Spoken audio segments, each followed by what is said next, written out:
Utak-atik kebijakan harga BBM, dialog kita lanjutkan kembali masih bersama Marwan Batubara. Pak Marwan, ini kalau kita melihat nih, saya coba untuk mengutip dari Investor Daily, Pak. Sebetulnya, oke, kalau Pertamax dan lain sebagainya itu kan memang direview tiap 2 minggu, dan kebetulan memang nanti malam itu rencananya akan turun sekitar, ya mungkin sekitar Rp200 ya, Pertamax, Pertamax Dex, Pertalite, Pertamax Plus itu termasuk yang akan turun. Sementara untuk premium dan solar berdasarkan ini saya kutip Direktur Pertamina Ahmad Bambang mengatakan bahwa Pertamina justru mengusulkan kenaikan harga sebesar Rp200 sampai Rp400 per liter untuk premium dan solar. Ini kan sebetulnya sesuatu yang agak sedikit berbeda dengan rencana pemerintah untuk menaikkan. Artinya ada hitung-hitungan ekonomis sebetulnya yang mungkin tidak sesuai bagi Pertamina. Gimana Anda melihat ini? Saya kira dengan penurunan di Pertamax dan Pertalite terutama itu secara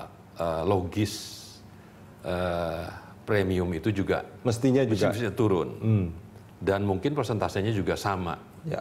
Saya melihat justru itu. Kalau Pak Bambang ya bisa saja, ini kan namanya usaha itu mintanya sebetulnya ingin turun sedikit tapi mintanya itu naik dulu gitu kan. Biasa saja, ini kan bicara soal negosiasi ya, kepentingan korporasi. Tapi mestinya kan itu tidak perlu harus diikuti oleh pemerintah. Ya, yang menetapkan harga itu bukan pemerintah. Kan khawatirannya bisa seperti ini, Pak. Kalau Pertamax dan sejenisnya itu yang tadi kita sebutkan, dia tiap 2 minggu akan direview. Sekarang turun 2 minggu dia bisa naik. Bisa, ya kan? Betul. Beda dengan premium dan solar. Iya, tapi sekarang kan kita cukup punya dana yang terkumpul ya selama 3 bulan. Dari mana? Dari selisih harga jual BBM dengan... Bukankah sekarang belum ada itu dana stabilisasi? Nah, itu yang harus dibuka. Dan saya yakin sudah ada. Mungkin puluhan triliun. Nah, dana inilah nanti yang dipakai untuk mensubsidi atau mengkompensasi kenaikan harga minyak dunia itu supaya harga BBM itu stabil. Itulah pentingnya bahwa pemerintah harus merubah peraturan yang ada sekarang ini untuk mengakomodasi ketentuan tentang dana stabilisasi. Itu sangat penting.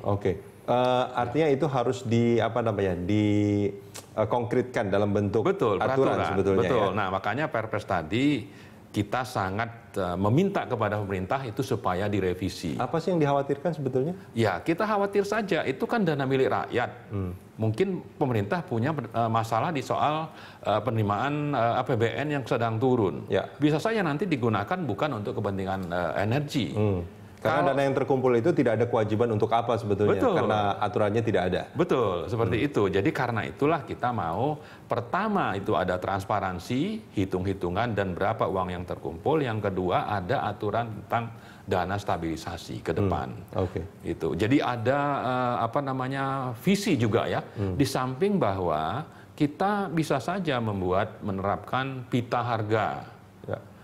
Harga itu ada batas atas, ada batas bawah, sekaligus juga harga ini bisa dipakai sebagai rujukan untuk kita bisa mengembangkan energi baru terbarukan. Itu sebetulnya yang dulu pada saat penurunan harga minyak tapi kita tidak menurunkan terlalu banyak, bukankah itu sebetulnya tujuannya?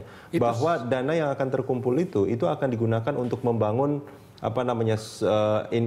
bukan industri, apa istilahnya, buat energi yang baru dan terbarukan itu kan? Ya, bisa saja itu salah satu. Tapi yang penting ada transparansi dan ada aturan yang dan dipakai. Itu yang belum terlihat sampai sekarang. Itu belum ada. Nah, Pak Marwan, kalau Anda mengatakan tadi bahwa kalau Pertamax itu turun, mestinya juga premium dan solar turun, bukankah masih ada subsidi di situ? Artinya kalau misalkan diturunkan, subsidinya juga tetap segitu-segitu juga. Bisa saja subsidinya dihilangkan. Dengan jumlah penurunan yang sebesar apa, itu juga harus dijelaskan kepada masyarakat. Sekarang kan yang disubsidi itu hanya solar ya, kalau tidak salah Rp1.000 per liter.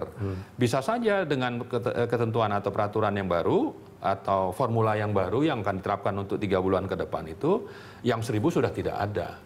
Gitu. Artinya kan memang harga itu menjadi turun 1.000 bagi sesuai dengan solar. Harga keekonomisannya ya. Betul. Nah, jadi pemerintah juga nggak punya tanggung jawab untuk memberikan subsidi seperti itu. Betul.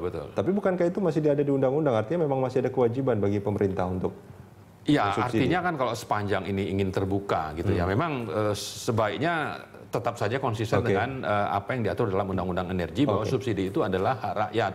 Cuma apakah memang masih pantas seandainya harga itu sudah cukup rendah? Nah, Pak Marwan, kalau kita melihat trennya, ini banyak kalangan yang menilai sebetulnya pada bulan kemarin Februari itu sudah mencapai titik balik. Ya. Itu artinya kan sekarang trennya terus naik lagi. Ya. Nah, kalau kemarin itu sampai koreksi kalau saya 28 ya. Ya. Dan harga minyak dunia itu kan pernah sampai 100 kalau saya tidak 147. 147 bahkan itu kan berlipat-lipat sebetulnya. Betul. Nah, kalau trennya terus naik, bukankah ini akan menjadi resiko yang sangat tinggi kalau saat ini harga itu diturunkan? Ya, itu bisa jadi salah satu pertimbangan. Tapi bahwa harga itu akan naik sangat drastis juga menjadi pertimbangan juga. Artinya sudah banyak kajian ya lembaga-lembaga di dunia ini yang menyebutkan bahwa harga itu tidak akan kembali ke level 80 gitu dalam tahun ini. Dalam tahun ini. Ya, bisa saja nanti pertimbangannya apa itu? Apa yang menjadi latar dari sisi supply dan demand. Karena penurunan harga untuk setahun terakhir ini disebabkan oleh supply yang berlebih, demand-nya sedang turun. Ya. Jadi ada banjir ya, istilah itu glut dari oil. Karena itulah harga jadi turun. Kalau kemarin itu pas turun itu karena memang berlebih. Karena berlebih. Iya, jadi misalnya kebutuhan, katakanlah untuk dunia itu satu hari 90 juta barrel ya per hari, supply-nya 92. Ada selisih 2 juta. Nah, sepanjang bahwa selisih ini masih ada, itu potensi untuk naik itu kecil. Secara teori seperti itu, tapi kalau kita bicara soal waktu itu sempat sampai 100 lebih dolar per barrel. Itu penyebabnya apa? Salah satunya itu geopolitik. Soal perang misalnya. Kekhawatiran pasokan tidak aman karena adanya konflik di wilayah tertentu. Nah, itu sebetulnya yang ingin saya tanyakan sebetulnya. Bukankah sekarang itu masih belum selesai?